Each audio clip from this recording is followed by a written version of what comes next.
Hello, Happy New Year, welcome to 2015, and I'm shooting this video a bit later than intended. It's been a long time since I've shot a video about the virtual world of Second Life, which I've been using since about 2006, so edging on 9 years now on various different computers, and big and small.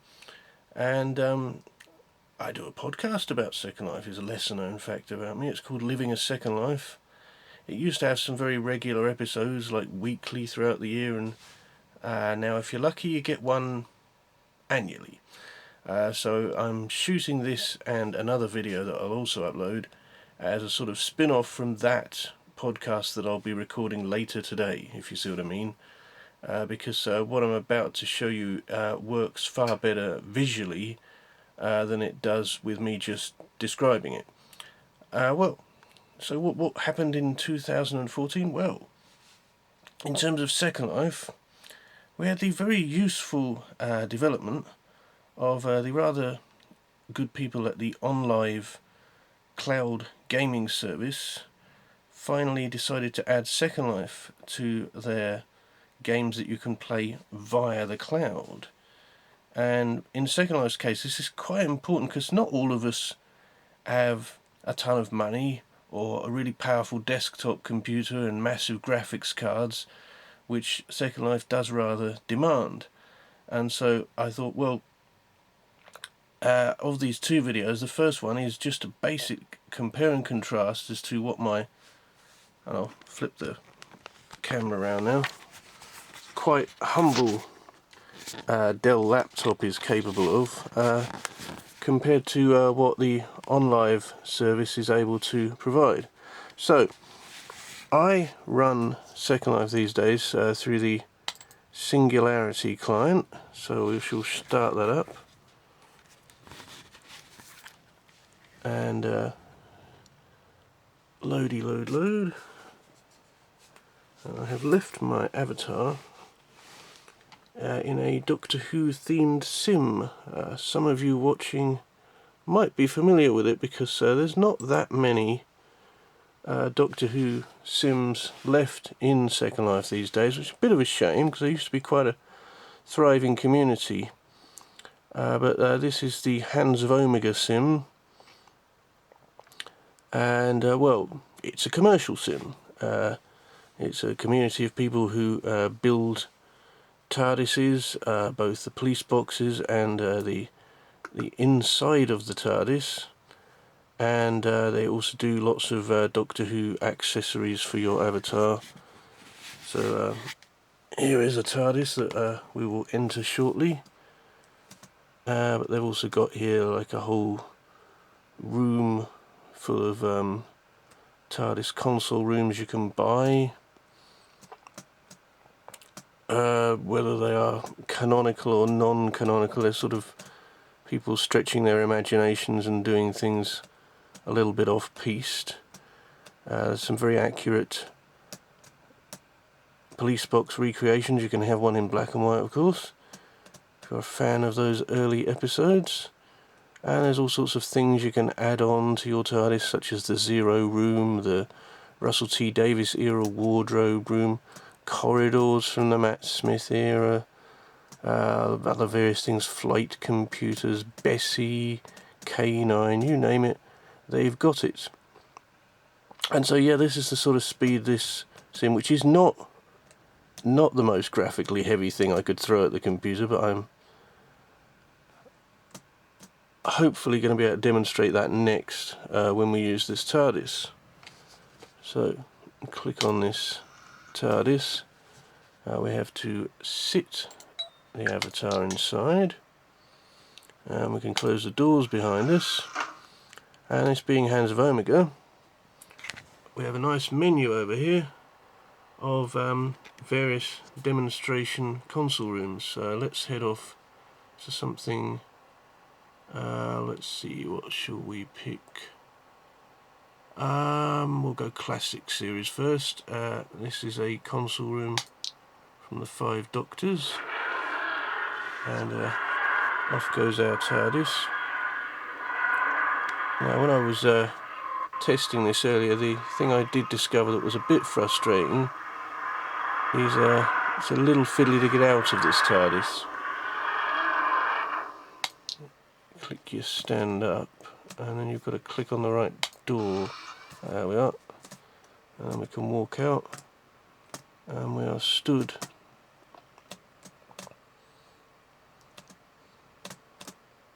In quite a familiar room.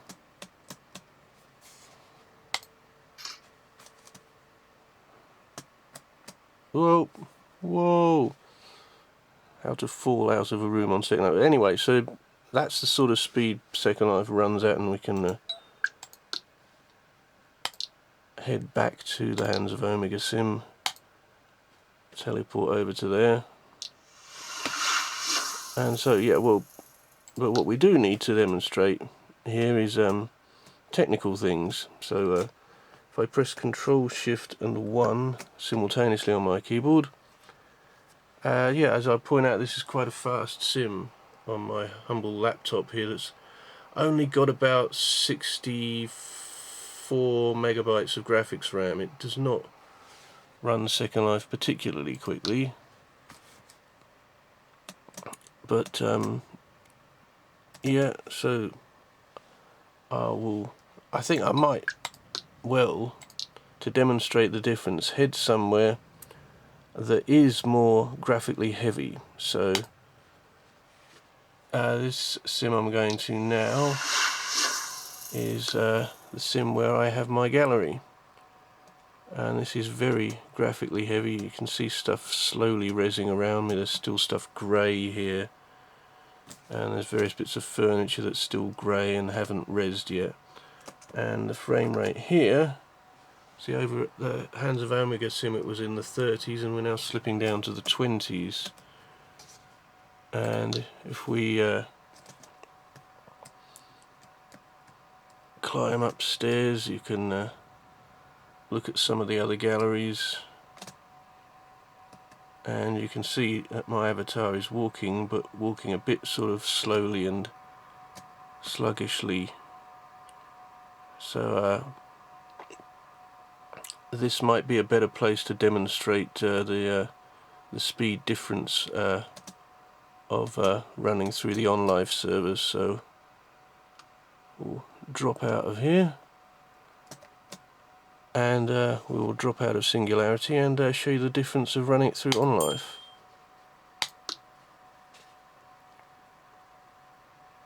At this point my lovely slow laptop takes a while to... There we go, and here's OnLive.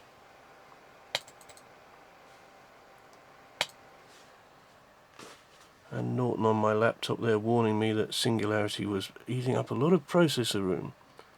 Surprise, surprise. So yeah, it's all operating through the cloud, so it has to connect up to a distant server this time, rather than run the program locally. So we're now hooked up to OnLive servers, and they have the original Second Life client. I'm going to use instead Firestorm, which I prefer because it's a bit easier to use. There it loads. Might turn my room light off actually, because it's causing some unnecessary reflections.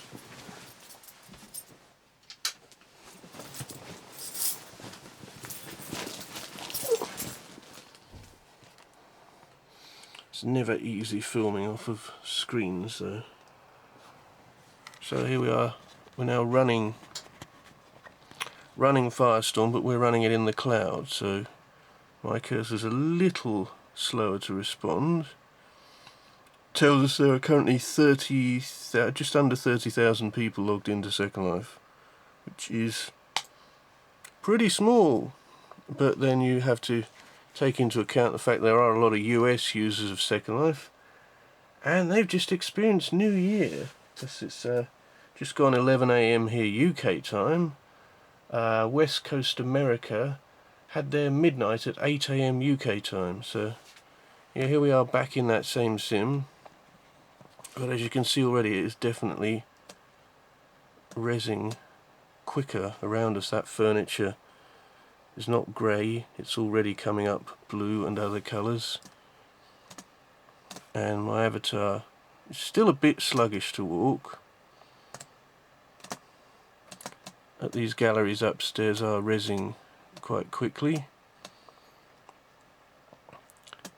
And again, I could show you another sim. We can head over to that Hands of Omega sim again.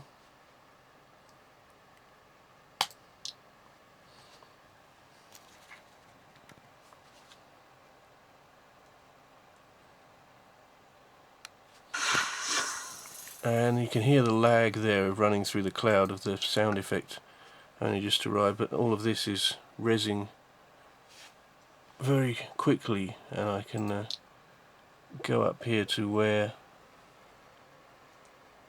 the graphical preferences are set up, and you'll see ultra graphics detail as a default, and that is very nice. So we'll try to do what we did before. Open up the TARDIS, sit inside, close that. Let's try, it says here 3 Doctors demo, so let's try going there.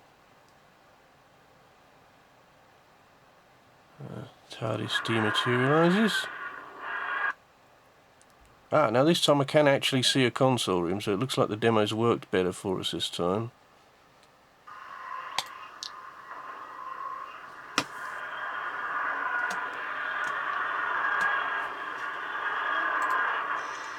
And there we are, in the console room for the 3 Doctors. Fully raised, fully animating. We can even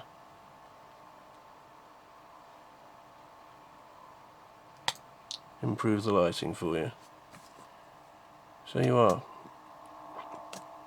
And yeah, I was talking frame rates earlier, so if we this is a reasonably graphically heavy thing here. We have the rather ridiculously high frame rate there of 150 frames a second. So well, there you are. That's the noticeable difference between running ordinary Second Life and Second Life via OnLive servers on a laptop. Well, we'll shut the laptop down, and I'm going to shoot a second video because oops, as I say, knocking a light over. In my hand here I have an iPad mini with Retina screen, and they've also launched this service as an app that will run on the latest iPads. So let's show you it's running on there as well.